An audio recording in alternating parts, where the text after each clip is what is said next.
I think she's probably one of the most prolific novelists the country's ever produced. The only other books that have sold more than hers are Shakespeare's and the Bible. Why has no person told me this? She takes you by the hand, she leads you into the maze, somehow she brings you out the other side. You're not exactly sure where you've been, but you know you've enjoyed the journey.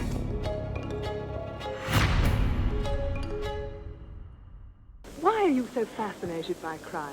I don't know that I'm very fascinated by it. I've just begun writing about it, and then one continues. Agatha Christie uses Shakespeare a great deal in her work. She's always referencing Shakespeare in one way or another. Now that is information that is most intriguing. She would sit down with her plotting notebooks and something would come into her head, a way in which somebody might be murdered. And she would devise a plot around the something. Who, how, what, where, when and why.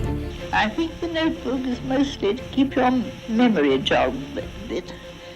Because you say to yourself, let me see now, what did I mean to do there?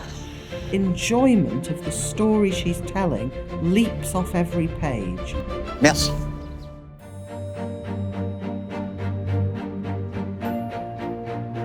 Permit me to introduce myself. Hercule Poirot. He was a refugee and came over here. The interesting source of that is that Belgium was occupied very quickly in the First World War, and a lot of Belgian refugees actually went to Torquay in Devon. And Agatha Christie was writing in Devon at the time, and she would have known that. Have you or have you not engaged the services of the greatest detective in the world? Précisément. Originally, Christie had written the ending of Mysterious Fairy Tale to take place in a courtroom. At the suggestion of her publisher, she went back and rewrote it.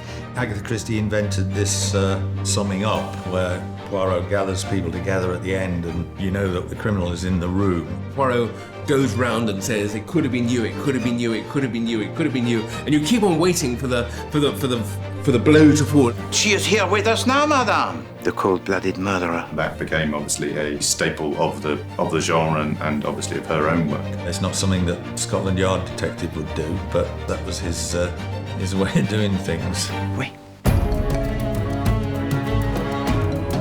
I think she would have been amazed that we're talking about her 100 years on. It's a real kind of chronicle of Englishness. Christie's top priority is telling you a gripping and entertaining story. The relationship between Agatha Christie and her audience is second to none, and it's one of the reasons why she has survived so well. You have been most kind.